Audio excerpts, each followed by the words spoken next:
Hello and welcome to episode 9 of Old Brother, a podcast about legendary musical institution The Fall.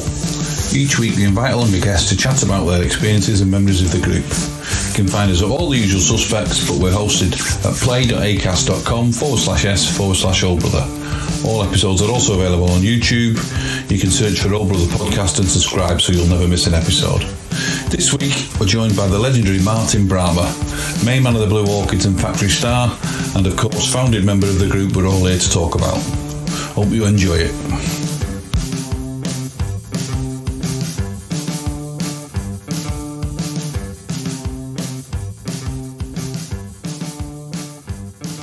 The latest episode of Old Brother, a fall podcast with me, Paul Hanley, and my brother Stephen Hanley. Hello, Steve. Hello.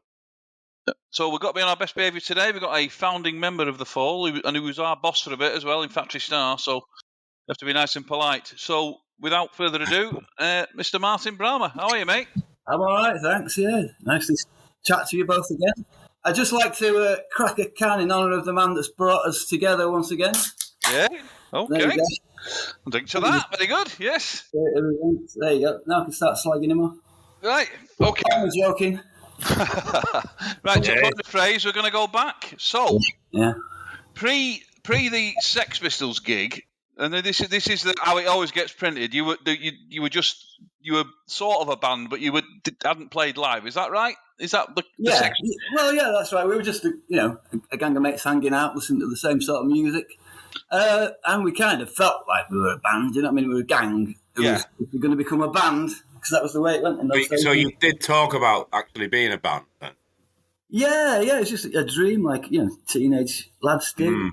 Yeah. I mean, I'd known Mark a couple of years, even before we saw the Sex Pistols, so we've been hanging out for a couple of years. I remember going to see Lou Reed in 1974 at the Free Trade Hall with Mark, for instance, and we were all wearing our Velvet Underground wraparound shades and black turtlenecks, and there was Lou Reed was going through his funky white boy phase, of course, so he was met with disapproval, of course. You must have been the coolest people in there. Inevitably, yeah. I don't suppose anybody else thought you were in their, double denim and what have you, but way ahead of the game. Yeah, up in the circle. So do you think there's anything in that, Martin? What's that? Is there anything in the thing that, having seen the Sex Pistols, that was what made people form bands? Was that true for you? Was that what gave you the push? It really is, actually. We saw them, I think, 4 times in 1976. We saw the 2 Lesser Free Trade Hall gigs. Then we saw the Anarchy in the UK tour, which came to Manchester twice. Wow. So by December, we'd seen the Pistols like 4 times. And but throughout that 6-month period, from like June to December, we were thinking fast and, Yeah. We knew we just needed a drummer. We had some ragged ideas for songs, and we were messing about on guitars, And what about the thing that originally Mark was going to be the guitarist, you were going to be the vocalist? Yeah, that's kind of true. Mark said that. I mean, I wouldn't have put it like that myself, but it's true. He had an electric guitar. He had a cheap Les Paul copy, black Les Paul copy. But it's like he's just diggling about on it. Never learned any chords and such. But he could play a nice discordant kind of riff. You know what I mean? But it didn't really take to. His timing wasn't very good. He wasn't very, you know what I mean? He wasn't going to be a guitarist. That was obvious anyway. So. But and I had an acoustic, and I was already in another band where I was the singer. So we were hanging out and throwing ideas around. But quickly became apparent that Mark had a way with words, and he would be a singer of sorts, I mean, you could have both done both, couldn't you? You could have been like, Squeeze or Buzzcocks. That would have been an interesting. I actually did used to sing a song in the Fall set back in like 1978. One K wrote the words for. I remember it. I've still got that riff in my head. What was it called? I forgot. But that's how it went, wasn't it? Great song. Yeah. Well, that's the one I sang. Yeah, I remember it. I mean, I sang half of Rebellious Jukebox as well, but our vocal sounds are so similar, and not a lot of people notice that. Anyway, you must be joking. You sound like yeah. Right, so I was talking, funnily enough, to John Marr, drummer at Buzzcocks, and he was at the Fall's first gig. It was at the Northwest Arts. Yeah, that's a different drummer. I'd invited Pete Shelley down. I'd met Pete Shelley in the Ranch Bar the week before. We had this gig coming up, our first gig, And I just said to Pete Shelley, I'm in a punk band. We're playing Northwest Arts, and he brought Devoto, Richard Boone himself. We're all in the audience for that first Fall gig. And the next gig was supporting the Buzzcocks in London. Right. Where was that? North London Poly. Oh, right. Yeah. Okay. So how many people were at the first gig? That was Carl's first gig, because after the first gig, we got rid of that temporary drummer. And I said to Mark, I know this guy is a real good drummer, but he hates punk rock. And to be honest, he wasn't keen on Mark Smith either. But when we told him we had a gig in London, we got Carl in. That's how Carl joined for the second gig. The Bright Lights. He was lured by the Bright Lights of London. He was, yeah. I took Mark to see him play with this local hard rock band in the Conservative Club. And surprisingly, Carl was up for the gig, yeah. He never looked back, of course. I mean, that must have been a right difference, that, when you got Carl in, because he was a different class, wasn't he? I mean, even if you look at the other Manchester bands then, I mean, he had some great drummers like Steve Morris and what have you, and John Marr was brilliant, but he was He was in a league of his own, yeah. I mean, I'd known Carl for a few years. We've been mates, since our early teens. And so I remember the first time he sat behind a drum kit round at his girlfriend's house. His girlfriend's mum was going out with somebody in a fucking local band, sorry to swear, called Mad Attic. Anyway, Carl just sat behind this kit that was in the back living room, and he could just play it. That was Carl, he could pick up a guitar and play it with a matchstick. He never had any lessons. He just got behind the kit and started playing it. It was a natural. So he never had lessons, Carl? Is it because what? He never had lessons. That's completely self-taught, is it? Yeah. I'm sure he told me that he did loads of gigs in Germany for some cabaret band. Well, he was playing in the kind of heavy rock cabaret band. They were just doing covers of all the standards, I don't know that's where how he kind of learned. Yeah, I don't know where he went on tour with them. I can't remember, but he could have gone to Germany with them. But then you know what Carl's like. He went to Germany with them, left halfway through the tour, hitched around Germany and rejoined. Hang on a minute. That's my fondest memory. Yeah, that's right. I remember he once showed me a picture on the street of Hitler with these two generals, and they put a biro circle around the head of one of these generals, and he was telling us, "That's my dad." He says when he's about 14. One of Hitler's assistants, That's my dad. He was a big fan of German culture, shall we say. I know, yeah. That's it. Sound of Music's his favourite film, full of Nazis and nuns. Yeah. So the Buzzcocks were quite good to the Fall in them early days, weren't they? Yeah. They were, great benefactors in the early days, yeah. You paid for the Bigger Masters Breakout EP, they paid for that to be recorded, yeah. Yeah. Because I was reading somewhere that they were going to put it out, but then they ended up signing to United Artists, so the label kind of went by the wayside. That's pretty much what happened, yeah. Yeah, Richard Boone just got really busy working with United Artists, which he was kind of reluctant to do, if I remember rightly, but Buzzcocks wanted to go that way. Mm-hmm. Obviously. But so New Hormones just got put on the back burner and never really did anything after that, but yeah. So, I'll have to know the timings of how Steve Garvey ended up in Buzzcocks around about the time Mark joined on bass for the Falls. Is that about the same time? Yeah, it would have been, yeah. I mean, Steve Garvey was another schoolmate of mine, and he was a really good bass player. And Pete Shelley said, when Garth left, Pete Shelley said to me, "We're looking for a new bass player." And I said, Steve's a great bass player, give him an audition. So he got an audition, got the job. He was a good fit. Buzzcocks, yeah. Brilliant bass player. Yeah, he played in Blue Orchids with Nico in Europe as well, a couple of years later. Yeah. Wow. In 82, I think. Yeah, he did a stint. Right. That would have been just after they split then, wasn't it, I suppose? Yeah. Right. So, hang on, where are we now? So you've just played London for the first time. So, did you do a lot of gigs early on? Or was it quite sporadic then? Or how well organised were you early on? Well, it was a bit of a blur now, but we seem pretty busy. But when it's all new, so even one gig a month seems pretty busy, doesn't it? When you're starting out. Yeah. So we were just getting gigs here and there, Manchester, London, Liverpool. Was kind of you were managing yourselves then, were you? Yeah. Kind of. We were. Tony Friel was kind of. Fancied himself he was managing us, out of all the band members. And then, of course, Kay came along and we thought it'd be a good idea for her to manage us. And then, of course, became much more Mark's vehicle at that point because he was winning the, you know. So is that where you see the sort of the tilt from Collective to Marky Smith and yeah, when Tony left, really, Tony left because he didn't like it. It was over one night. We were picking up the money somewhere in Manchester. I think we played the Squat or somewhere.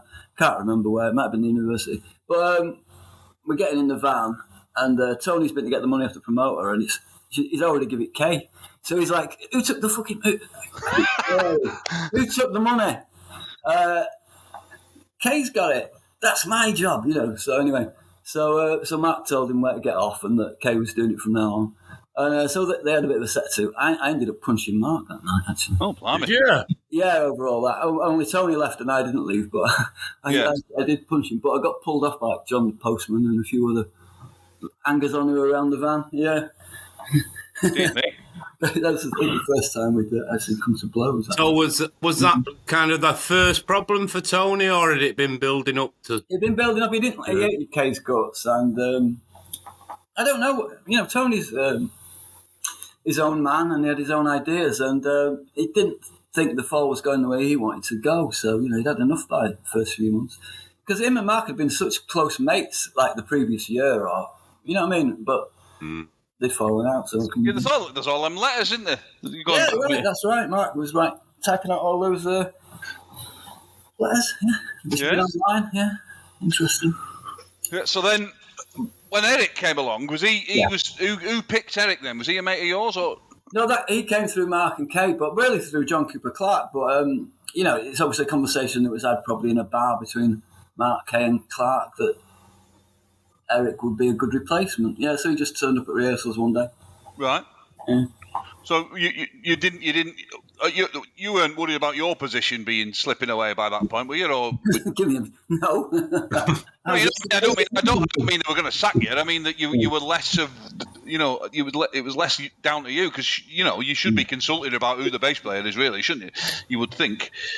Well, yeah, I don't know. Yeah, well, I don't remember being, but I wasn't that arsed. I mean, it's just is the new guy. Let's see if he's any good. I mean, he was an old. But you didn't know Eric then? Because I really presumed you knew him. Not really, no. Not as I remember it. No, he was a new face to me when he turned up. He can't have been in long, can he, Eric? No, he wasn't. But it made quite an impression. I got on with him really well, obviously, because he ended up starting Blue Orchids with him when I left the fall a year later, or whenever it was. Yeah, I mean, the thing is, we started rehearsing at Eric's because he had this big between him, John Cooper Clarke, and a lad called Steve, who was a painter. I forget his name now. They had like a whole sort of Victorian semi-detached in Sedgley Park, and Eric had the ground floor, and so we started rehearsing in his back room anyway. And Clarke was on the second floor. So is that where the Goodnight Reports was filmed? No, that was in a little studio. A studio that was in a basement. I'm not sure if it was Strawberry 1 before they had Strawberry 2. I think right. Because Tony Wilson just booked this, you know, this basement of a studio, and we filmed it there. Yeah. Right. Right. I always thought that was John Cooper Clarke's house. You filmed that. No, that first Granada Reports thing, Psycho Mafia, and just a play and that. No, we were down in sort of a basement. There was some kind of studio, but yeah, Tony Wilson had booked it. We went there. Yeah. Right. It seemed I know it's looking back, but it seems quite an easy process then, doesn't it? Do you know what I mean? I know it was right place, right time, wasn't it? Yeah. You know, we were just thinking the right things at the right. We had our fingers on the pulse. What can you say? The music. Oh yeah. I don't mean that you didn't deserve it. It's just that it seemed like there was a path there for every, you know, not just the fall, but like yeah. It's like, it doesn't seem like you had trouble getting gigs. No, it seemed to come quite easily to us. So, you know, we took that kind of for granted in our arrogance. I think that this is all meant to be. Crack, you know. Yeah. So then obviously Mark joined, Mark Riley, and that was the first. That was you did the Bingo Masters. So when did you record that Bingo Masters? Was that in London? No, that was in Manchester. Again, don't ask me the name of the studio. That was the first time I'd been in a recording studio, and I can't remember the name of it even now. It's a blur. Yeah. Don't bother looking for it. It's not there anymore. But it was in Manchester somewhere. Right. So then Tony went, and then how long then was it before Uno went then? Pretty soon after Tony, actually. Oh, yeah. So are we not going to talk about Eric going then? Well, whichever way around you want. Yeah. I think because Una went before Eric was forced. Una, as I remember it, I can't remember. It was winter. I can't remember the date when she left. Because it was the thing was with Una was her and Mark had been a couple. I mean, when I met them, I met Mark and Una as a couple. So they were this couple with their own sort of take on things. A bit of the John and Yoko of press switch, you might say. Only joking. But yeah, so Una had decided she wanted to be in an open relationship with Mark and started seeing this other guy. And Mark went along with that. You know, he was quite passive about it, really. Just, but anyway, and then Kay moved in on Mark once he was available, and that's when Kay turned up. She was like Una's best mate from the mental hospital, Prestwich hospital, and yeah, so she was a mate of Una's, and when Una sort of moved out of the shared flat with Mark, Kay quickly moved in. It's like Fleetwood Mac, innit? Yeah, and Una soon after left the band because she was going out with Johnny Brown, who was the other bass player who was briefly in the band. Yeah. I think before Eric. He did the sleeve for Bingo Masters, is that right? Yeah, he did, yeah. And he must have been before Eric because he was living somewhere in Charlton and Una sort of moved in with him. And yeah, so he didn't last long because Mark didn't like him, obviously, because he was with Una. Anyway, you know, these people only lasted months, for a couple of months or so. But then Eric's leaving. It's never musical differences, is it? Well, no, it's always the girl, isn't it? I was going to say, seems like a trivial reason to leave, and then we'll move on to Steve Davis's Hawaiian shirt. Exactly. So Eric, the day Eric left was our first John Peel session in Maida Vale, and I think it was a mate of Kay's, that guy. What was he called? Steve Davis. Yeah, Steve Davis. Yeah, so he had the Hawaiian shirt and also the congas in the back because he said he'd drive us to London if he could play congas on one song, which was at Rebellious Jukebox. Yeah. I suppose he'd get the BBC fee, wouldn't he, if he played on one? I guess he would. I guess he was thinking of that. But, so Eric sees this guy and sees the congas and says, I'm not getting in the van if he's driving it. So we're like, okay, you know. It came down as like, okay, see you later, and we drove off. What we did was, I says, look, drive us up to Tony Frield's house, I'll borrow his bass. So we drove up to Simister, knocked on Tony's door, says, can I borrow your bass? We've got a John Peel session. Not like, come and play bass for us. I was going to say, what the show? I know, it didn't occur to me at the time. It's just like, can I borrow your bass? He says, yeah. So I kind of stuck Tony's bass in the back of the van, went off, and of course, I'd played bass on guitar on that first session, and Mark Riley was the roadie.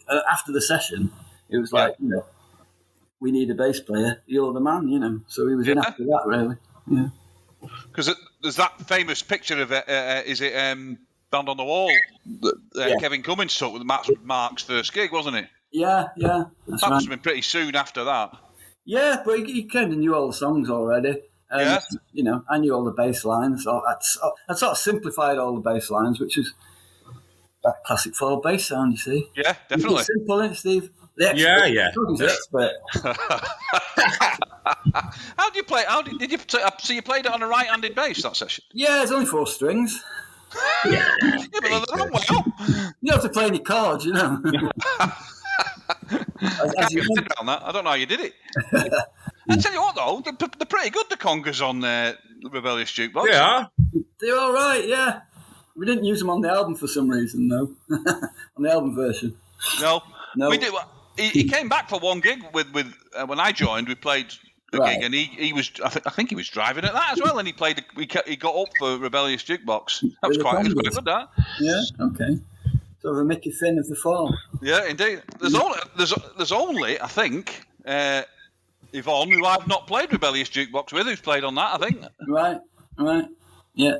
Oh no, I don't know. Maybe I haven't done Rebellious Jukebox with Carl. Actually, I can't remember ever doing it with 2 drummers. It seems unlikely, doesn't it?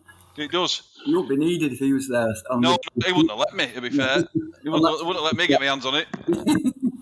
Yeah. So then that's a relatively. We've not got to Yvonne yet, have we? How did you got Yvonne from an advert in the paper? Is that right? Yeah, Yvonne was great.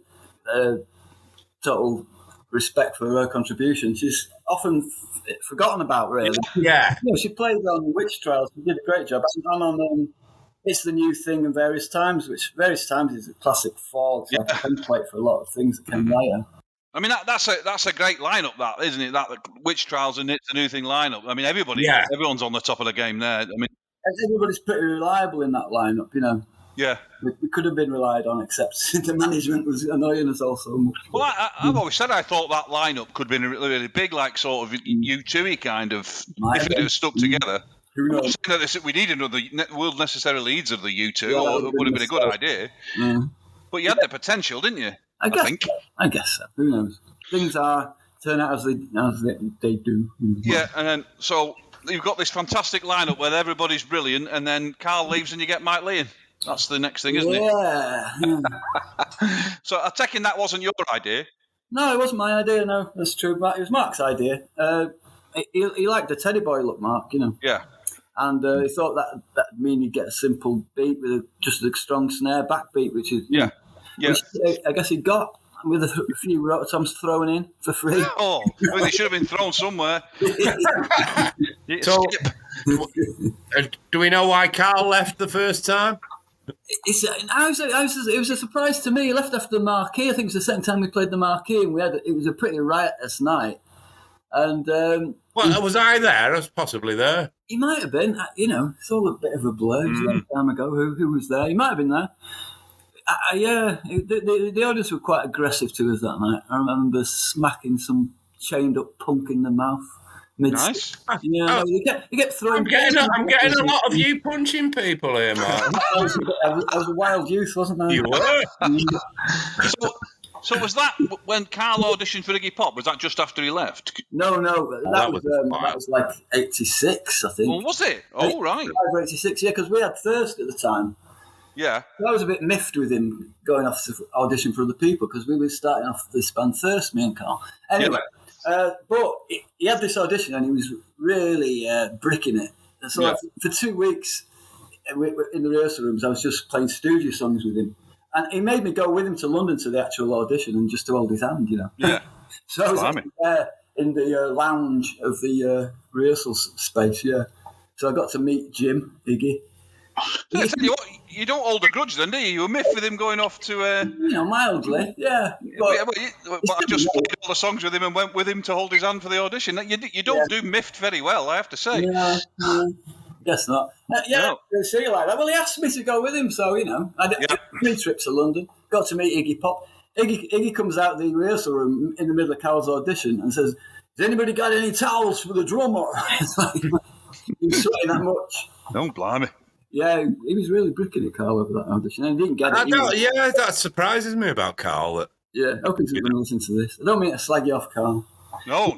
Well, I was going to say, no, that's quite endearing, really. It's I was going to say about Mike Lee. I don't think the lineup with you and Mike and Mark and Yvonne worked massively well, but he kind of worked once Craig and Steve came in, didn't it? I think. Yeah, it did. Yeah, that's true. There was a little period of transition needed. There's a big change, as you say, from Carl's style to Mike's style, and.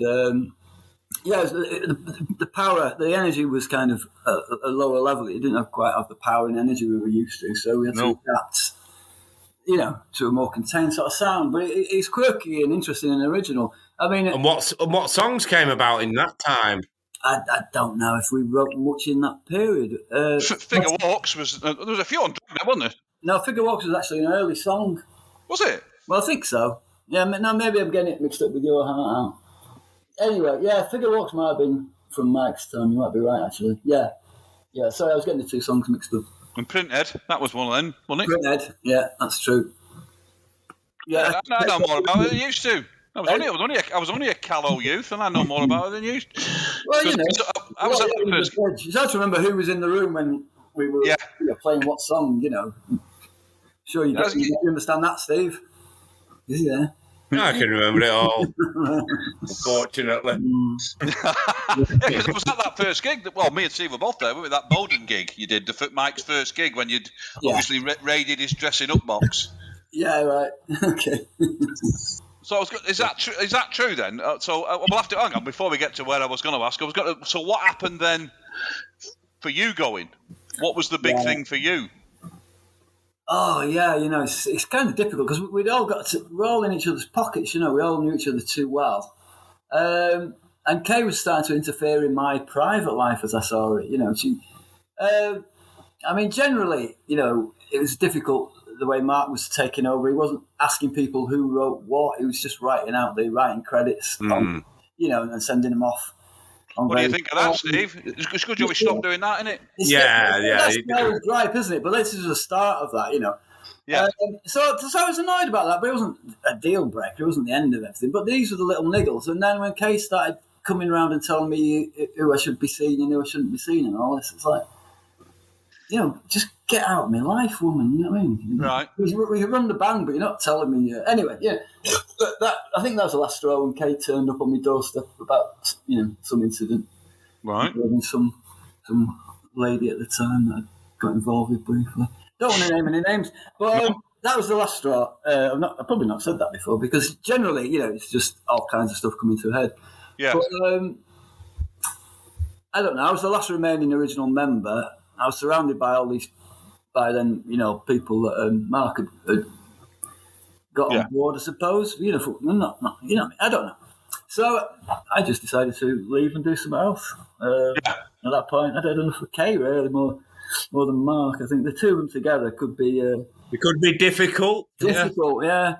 Difficult to work for or with, I know you're... Especially if you've come from it from the beginning. It was obviously a bit different for me because I'd seen the setup and I'd seen how it was running. You're getting into the movie. This band, they've already been through 4 bass players. 6 months. You thought a temporary gig, didn't you? Yeah. The other side of that Mark and Kay thing, they were quite dynamic, weren't they, in a way? They got quite a bit done.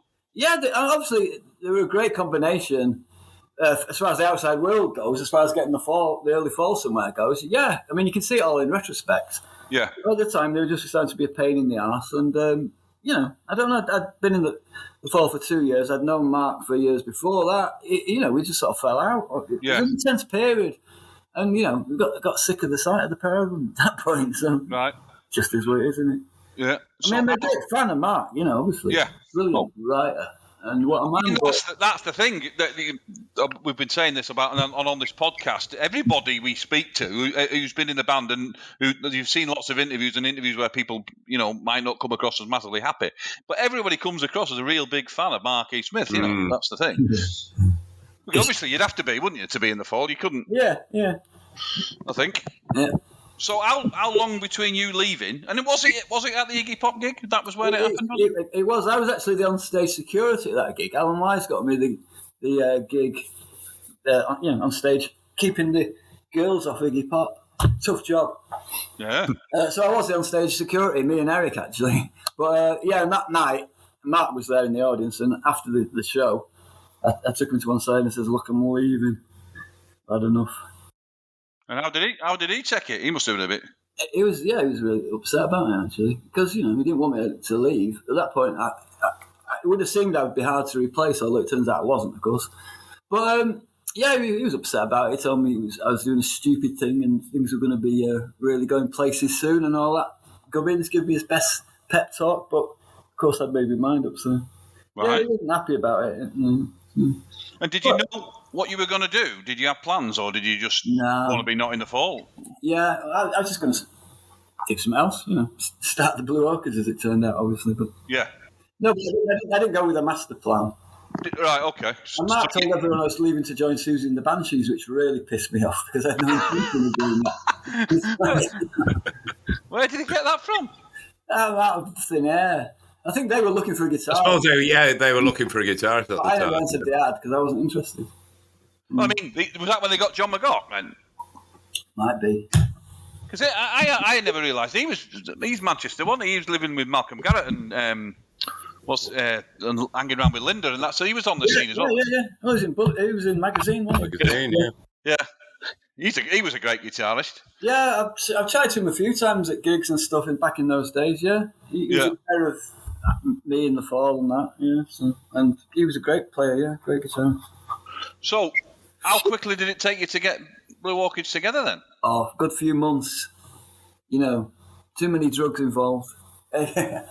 It wasn't like we weren't up and running within a month. Yeah, it must have been most of '79. We were messing about, rehearsing with various people. I mean, Carl was in the band for a while on drums. We had Tony Friel on bass for a while, but You, Carl Una and Tony Friel, were it at one stage? yeah, it was, but it wasn't. It just wasn't working. Believe it or not, it didn't sound right. So you would think that'd be a good combination. You would think that, Yeah.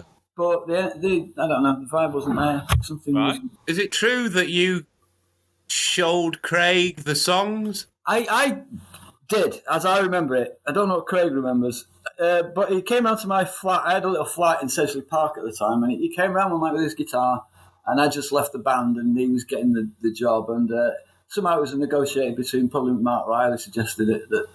Anyway, he came round just for one night, and I just showed him the basic riffs for the set, as it was then. So, All right. yeah, I did do that.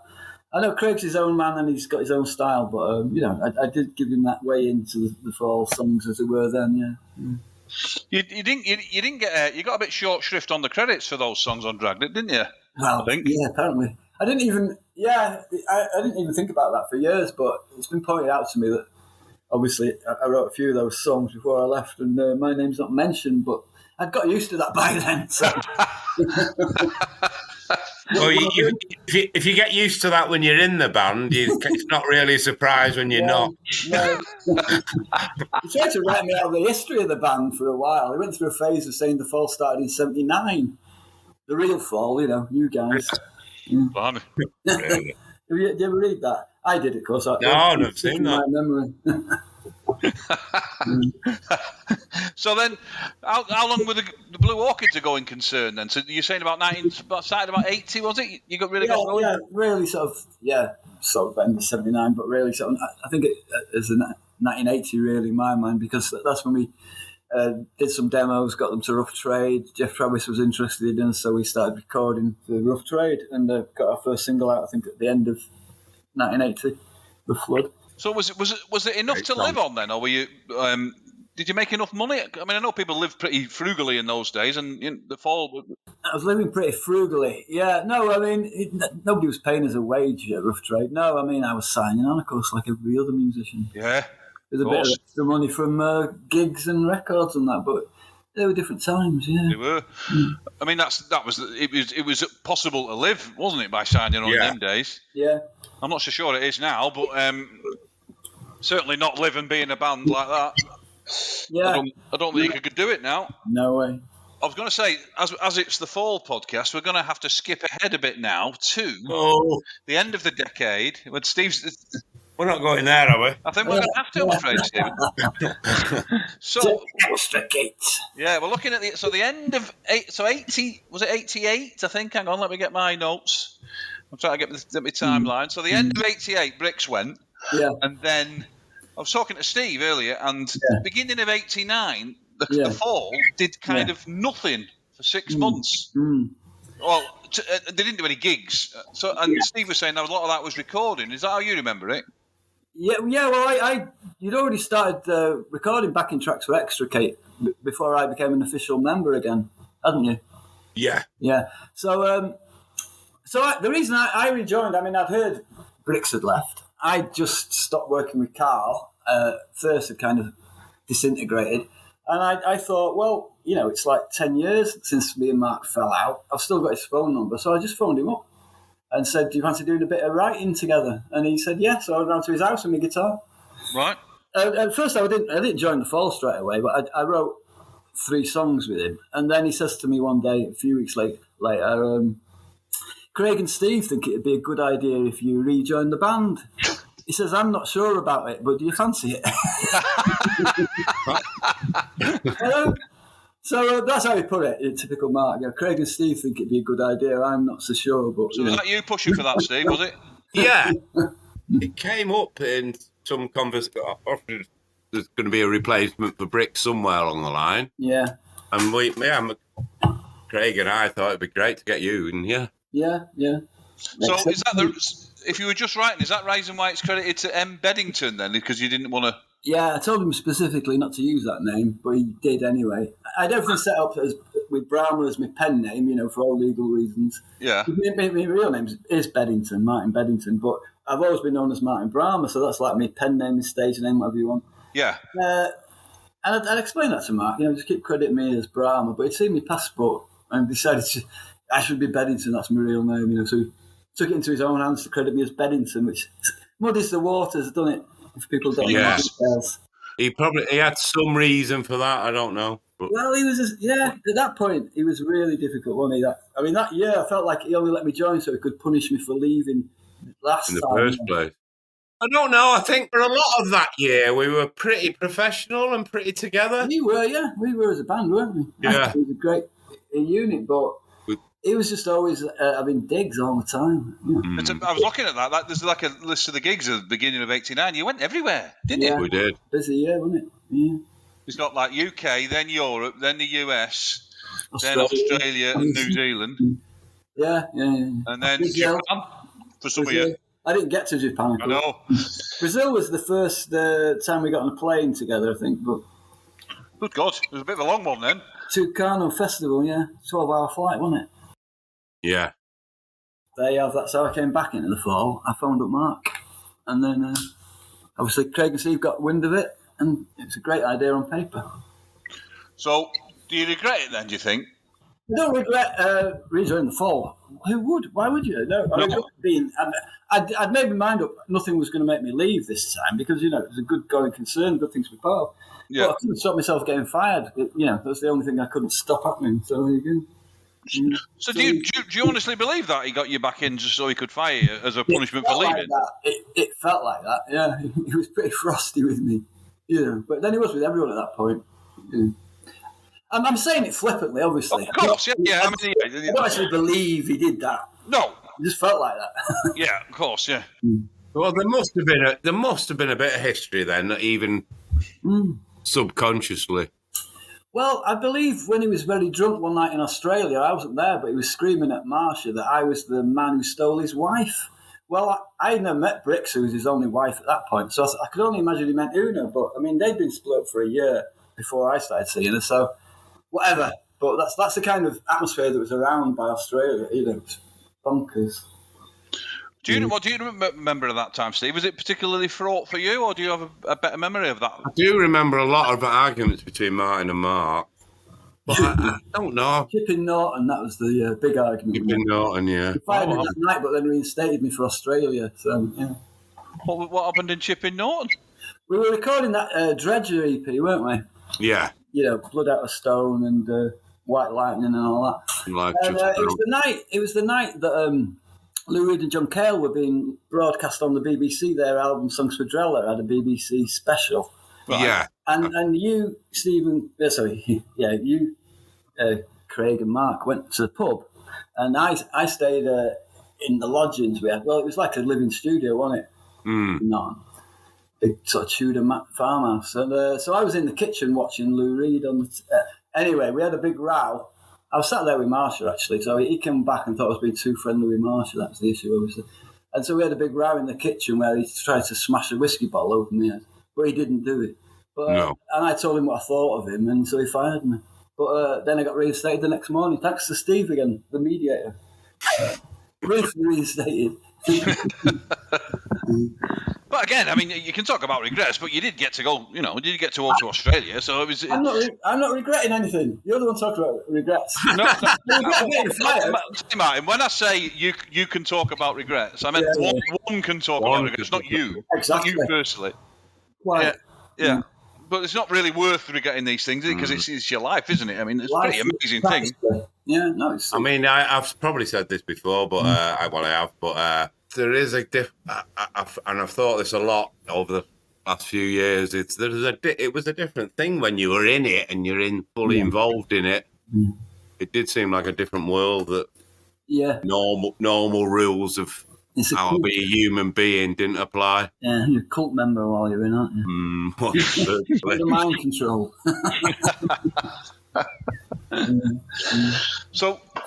So after that ignominious departure, is that when you restarted up Blue Orchids then, was it? Yeah, pretty sharpish.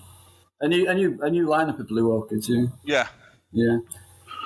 So why did you decide to call it Factory Star for a bit? Back in the day. Because all the baggage with the name Blue Orchids, I suppose. I wanted to do something new because I had a break. Yeah, but that's your baggage. It's not even like the Fall. It's all you, the Blue Orchids, isn't it? Yeah, well, it's been pointed out to me that, that's a label I should live with because it's a commercially viable label, flag to fly under. Yeah, It's not back. I'm Blue Orchids now, but for a while I just wanted to move on, associate it with other people. I just wanted a fresh start, new name, which is naive. It's creatively it's fine, but it's not practical as far as getting gigs and etc. You keep changing your name, and it's harder to put you in the marketplace, isn't it? So I'm aware of that. It's funny, isn't it, the difference the name makes? Because I mean, it could you with some people could easily be Factory Star, and it could easily be the Blue Orchids. But for some reason, people will go and see the Blue Orchids. Well, why don't they know? I don't understand the logic. But if you've got the name, it's a big thing, isn't it? Yeah, more so nowadays, I think, because when there were like 3 music papers coming out every week, there was more coverage of your progress, So I think if you changed your name and got an interview in NME, then people were up to speed. Everybody was reading them. Everybody interested in music was reading them 3 papers every week. And so now it's much more diffuse. So people just don't know where to look and find out these things unless they're really into you and are following you online and stuff. Yeah, so, you got to kind of stick with I suppose there is that if you're calling yourself Factory Star, you may not necessarily be doing Blue Orchids material. Yeah, well, that's true, yeah. Did a few, didn't we? A couple of fall songs, a couple of Blue Orchids, a few new ones. Did you, because when we did Factory Star, I got the impression you kind of struggled with that sort of owning it and moving on from it was a kind of constant sort of backward and forth for you. Yeah, is that true? I've always had to sort of manage that on my own terms, the Fall connection, because obviously the Fall's a big name you can't escape. We're all kind of, to me, we're all part of this extended dysfunctional Fall family, aren't we? You can't leave the Fall, really. You know what I mean? Unless you become a hermit. So we're all kind of still part of this Fall family, aren't we? But so how you deal with that is your own thing, isn't it? I mean, I did find it hard towards the end with us 3 because it's like 3 times the Fall baggage, as I've said before. Because you've got your way of dealing with it, I've got my way of dealing with it. And people's expectations, we were getting more Fall fans coming to see us, but they didn't like us doing Fall songs, even though we just stuck a couple in at the end to please them. But it's like, you can't stand on your own 2 feet, lads. Why are you doing Fall songs? And, They do have that, don't they? You can't win. No, you can't. No, I mean, we've had that with the Extricated as well. It's the same thing. They like you to do Fall songs, but they never think you do them justice. And the songs you've written or helped write, you're entitled to play them. But anyway, maybe it's changed now that Mark's no longer with us. But I've not tried doing. I've done the odd Fall song actually in Blue Orchids. I do Before the Moon Falls in the set. But I was doing a couple of years ago now. So that'll be not the version that's on Dragnet. Obviously, it was a kind of was it a different song or was it? I did a mashup of Work and Before the Moon Falls and called it Work Before the Moon Falls. Brilliant. I know. So, I mean, that's good. That worked well in the live set, and I just mashed the 2 together. I've never understood why that thing with Factory Star, why you wouldn't be enormously proud and present the early Blue Orchid stuff as much as possible, because I mean it was a fantastic band, and to without being too sycophantic, to come back with that, which was so different from the Fall. It was kind of like the Fall but different at the same time. I thought it was a brilliant achievement, Blue Orchids. Yeah, well, I can't argue with that. I was deliberately trying to not sound like the Fall, of course. I didn't want to just be like another Fall. So I made an effort, to get a different kind of sound together. But after a while, you feel like you're sort of tying one hand behind your back, because sounding like the Fall is quite natural to me as well, because I help create the sound. So I kind of relaxed that now, and what I'm doing now has more elements of Fall sound in it, because why not? It's like I say, I don't want to self-edit stuff out that comes natural to me, Definitely not. But as I say, that's what I could never get with it, because you would, calling yourself something else and having mostly new songs. But then I suppose that's something that the Fall's always done as well, hasn't it? They've kind of left their old stuff behind. That's the thing, isn't it? You've got to keep moving on and making new stuff. That's my approach. I'm always more interested in the new stuff that's more exciting. You've got to play some old standards for people who want to come and see you. But it's getting a balance in it, getting the set list. Yeah. I mean, we're putting our first gig coming up is in Ebden Bridge on the July the 23rd. Coming up, that'll be the first gig coming out of lockdown, and that's going to have stuff on it. We're going to be playing stuff that's on the next album that's not even recorded yet. So we are getting new stuff in the set, which is part of the tradition. What's expected. Lots of stuff off the current album that's out. June the 25th. What's the lineup now of? Now we've got Howard Jones on drums, right. Vince Hunt on bass. Oh, Howard. Right. Yeah, he's a well-known face around Manchester. Yeah. We've got, of course, John Palmer on the keyboards. He's legend, absolute legend. Yeah. Brilliant keyboard player. We've been for like 11 years now or something, as you know. Yeah. So, we've got Tansy McNally on the electric ukulele, which is a psychedelic revelation. We've flown her in from Melbourne, Australia. She's that special. And me on guitar and vocals, of course. So we're a 5-piece now. Yeah. Right. And, that's the lineup for the current album that's out later this month. Yeah. You're doing some gigs with the Nightingales, is that right? Yeah, in November we're going to do a bit of a mini tour around Scotland and a London date as well, and Newcastle, to be fair. Great. Yeah, in November. Yeah, we got quite a few gigs coming up this year, tentatively, because God willing, with all this. Right. Well, I think we're about up to date now, aren't we?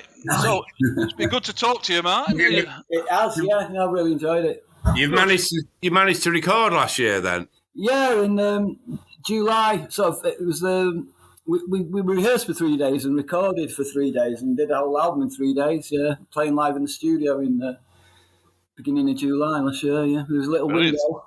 Yeah, so we got it done. It's the only way to record that, isn't it? Playing live like that's that. That's the way I know, and I stick to it now. I do it just the way we learned doing Peel sessions. You always get the best sound if you got the band playing together with a decent studio. Yeah. Definitely. That's what I know how to do, and it saves money as well. It's like, you've got the live feel, though. You've got that energy, with each other. Which, definitely. Yeah. I can always make that work, so. Yep. Yeah. All right, mate. All right. Well, it's good to speak to you. Take care. I hope they take place, first of all, and I hope they go really well. Yeah. Thank you. But when we have this big night out for everyone who's been on the podcast, you'll have to come along. Yeah, totally, yeah. I'm newly back in Manchester as well this week. Oh, yeah? All right. Good news, yeah. So, yeah. All right, mate. All right, see you soon. Okay. Ta-da. All right.